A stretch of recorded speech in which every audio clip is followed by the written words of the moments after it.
안녕하세요, 가치남입니다. 오늘은 제가 여러분들에게 두산중공업, 두산퓨어셀, 두산그룹 계열사들의 지난주 금요일날 유상증자 발표, 여기에 대한 제 생각을 말씀을 드려보도록 하겠습니다. 우선 시장에서 유상증자를 바라볼 때 기간의 차이는 있겠지만 통상적으로 악재로 받아들이고 있는 것은 사실이에요. 그런데 우리가 유상증자를 쳐다볼 때 두 가지 시각으로 쳐다볼 필요가 있거든요. 첫 번째는 유상증자를 하는 목적, 그리고 두 번째는 기간적인 측면, 이 두 가지를 집중을 해서 바라볼 필요가 있다고 생각하고 있어요. 자, 그렇다면 두산중공업과 두산퓨어셀, 유상증자의 목적이 무엇인지 한번 살펴보도록 할게요. 먼저 두산중공업 같은 경우에는 굉장히 재무구조가 안 좋죠. 그래서 여기 나와 있듯이 유상증자의 목적이 부채 비율을 줄이는 것이다 라는 것을 알 수 있고, 약 1조 3천억 원의 규모로 유상증자를 실시한다 이렇게 밝혔죠. 그리고 약 5,470억 원의 두산퓨어셀에 지분도 증여하겠다 이런 발표가 나왔어요. 그리고 이 금액은 부채를 줄이고 경영 정상화에 힘쓰도록 하겠다 라는 것이 주된 목적입니다. 자, 그렇다면 두산퓨어셀의 유상증자의 목적을 한번 살펴볼게요. 현재 두산퓨어셀 같은 경우에는 수소, 발전용 수소 연료전지 시장에서 업계 1위를 차지하고 있거든요. 그리고 유상증자의 목적은 시장 확대에 따른 라인 증설, 즉 투자를 위해서 유상증자를 하겠다 이런 의미죠. 결국 두산중공업하고 두산퓨어셀, 유상증자를 실시하는 것은 맞지만 목적이 다르다 이렇게 말씀을 드릴 수가 있어요.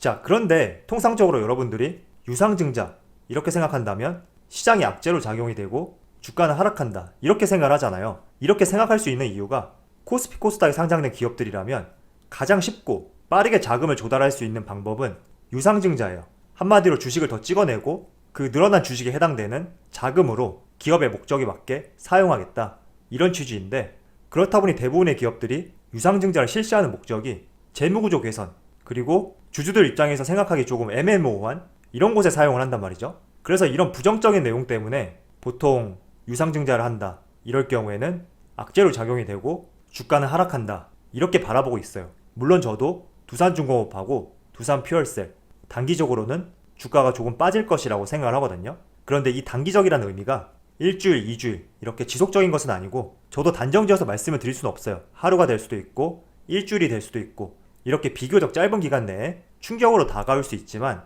저는 두산중공업하고 두산퓨어셀 이 두 종목이 실시하는 유상증자 단기적인 악재로 끝나지 않을까 이렇게 생각하고 있습니다. 제가 왜 이렇게 생각하는지 사례를 통해서 한번 말씀을 드릴게요. 두산중공업하고 가장 비슷한 경우가 대한항공이거든요. 대한항공 같은 경우에도 이번에 코로나 사태로 인해서 여행객 수가 급감을 했죠. 무려 95% 가까이 급락을 했어요. 그렇다 보니 기업의 운영 자금이 부족하고 이를 충당하기 위해서 유상증자를 발행을 했는데, 지금 현재 두산중공업하고 굉장히 비슷한 경우죠. 그런데 대한항공 차트를 한번 보시면 5월 11일 날 유상증자를 발표하고 나서 약 4거래일 동안 10% 이상의 하락이 나왔거든요. 그리고 4거래일째 다시 반등이 나왔고 지속적으로 상승이 나왔죠. 한때 22,000원까지 올라가기도 했는데, 왜 이런 경우가 나오냐면 어쨌든 대한항공이라는 기업은 그 어느 누가 봐도 사업 악화로 인한 재무구조 악화, 이 점은 다들 알고 있는 상황이었어요. 그런데 시장에서 볼 때는 이 기업이 유상증자를 통해서 정말 경영 정상화를 위해 힘을 쓰고 있구나 이렇게 인식을 할 수 있었던 거죠.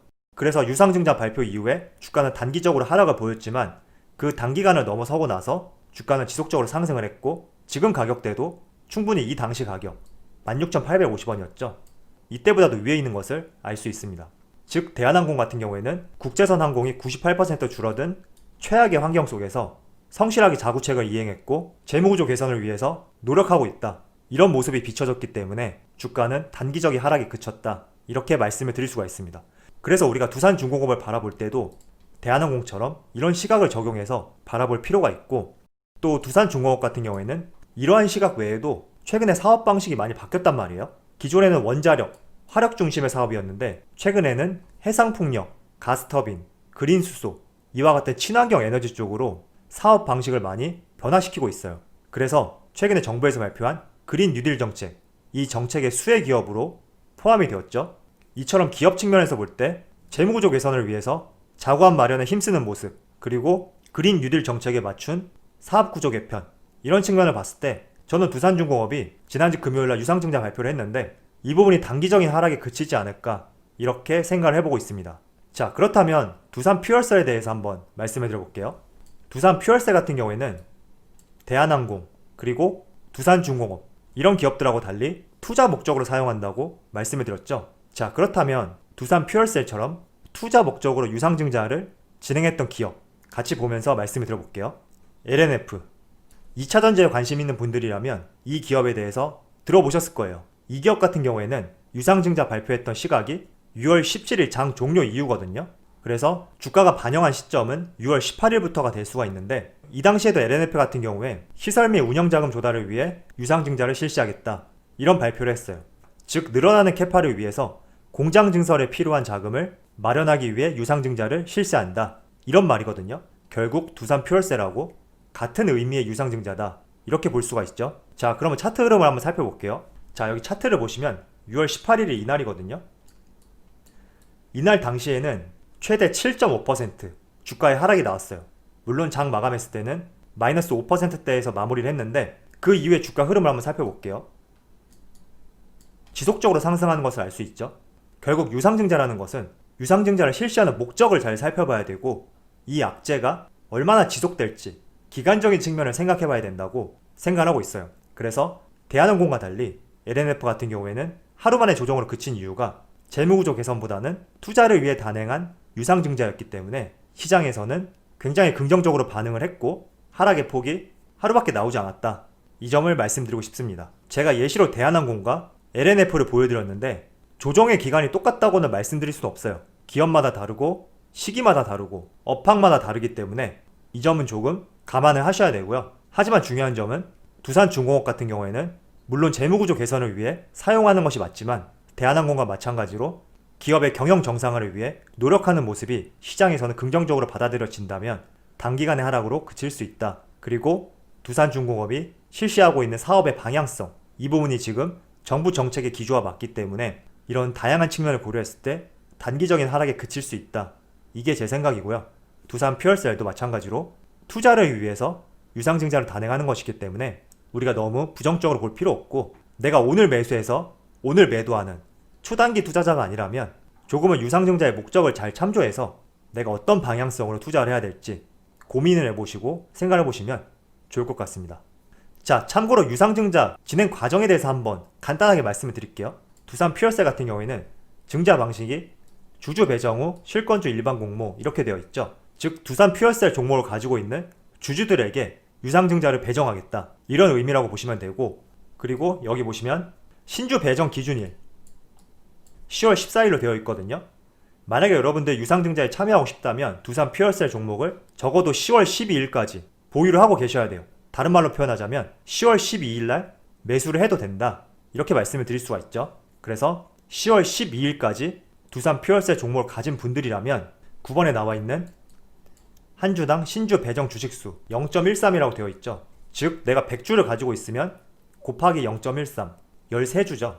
13주를 배정받을 수 있다. 그런데 배정받을 수 있는 금액은 여기 예정 발행가에 보면 34,200원이라고 되어 있죠. 한 주당 34,200원에 배정받을 수 있다. 이런 말씀이죠. 지금 현재 가격이 약 45,000원인데 상당 부분 할인된 가격이라고 볼 수가 있습니다. 그래서 이 점 참조해서 여러분들이 증자에 참여할지 말지 결정을 하시고 생각을 해보시면 좋을 것 같습니다.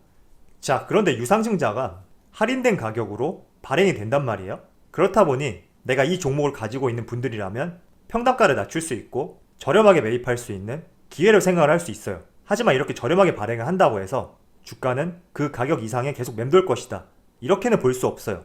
유상증자의 목적이 다른 기업 같은 경우에는 오히려 더 하락하는 경우도 있거든요.